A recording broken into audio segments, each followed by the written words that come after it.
Dieu a commencé à me briser par rapport à ce qui a changé ma mentalité.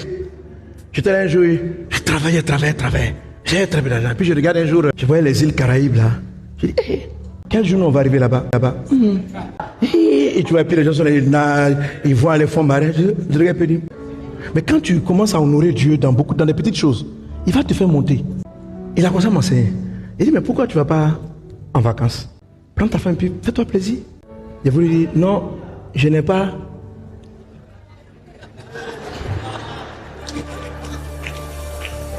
Hier là, j'ai attrapé un frère, un frère qui travaille, qui aime Dieu, qui est dans les services. Et puis je lui parle d'un pays, je lui ai parlé de quel pays là? Voilà, on parlait de Kuala Lumpur, Malaisie, tout ça là.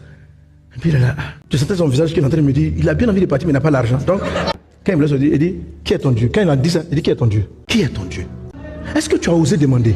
Donc Dieu m'a conseillé, il dit, qui est ton Dieu? Ton argent ou moi? Il faut choisir nous de qui est Dieu aujourd'hui. Qui tu adores? Tu te soumets à qui? À moi ou à maman? Pourquoi, toi ma fille, je ne peux pas te donner des vacances? Pourquoi je ne peux pas te faire plaisir? Pourquoi vous pensez que moi mon plaisir dépend de vos activités? C'est quoi? Je vous ai dit, vous êtes nés de nouveau, vous êtes mes enfants. Mais vous dites, vous êtes mes enfants, mais vous pensez toujours de la terre. Donc, c'est la richesse de ton papa terrestre, la richesse de ton employeur qui détermine la qualité de ta vie. Donc, moi-même, ton papa qui est dans le ciel, là, je n'ai pas d'incidence. C'est quel papa qui peut être, l'or et l'argent lui appartiennent, et puis il est méchant comme ça. Dieu dit, vous me traitez de méchant. On dit, on t'a traité méchant comment? Il dit, mais quand même, ce que tu demandes là, est-ce que c'est de l'excès? Non, j'ai demandé, j'ai dit, papa, j'ai envie d'avoir des vacances avec ma femme. Prendre du bon moment.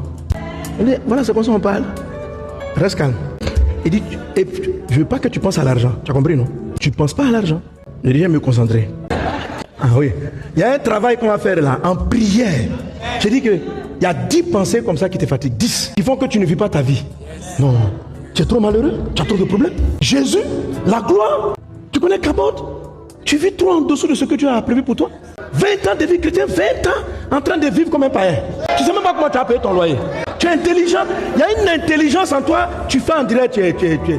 Qui t'a dit que l'intelligence de Dieu vient de tes études? Et bien, il y a des gens qui croient que...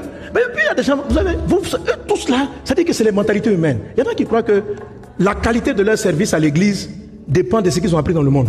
Non, il y en a qui croient qu'eux peuvent faire une bonne comptabilité pour l'église. Mais vous vous trompez. La gestion de Dieu, ça n'a rien à voir. Mais toi, tu t'appuies sur ton terrestre. Dieu va te montrer que ton terrestre ne vaut rien. Ton terrestre ne peut produire que des résultats terrestres. Alors, tu veux d'en haut? Il dit ce qui vient d'en haut est au-dessus de tout ce qui est en bas. Est-ce que vous...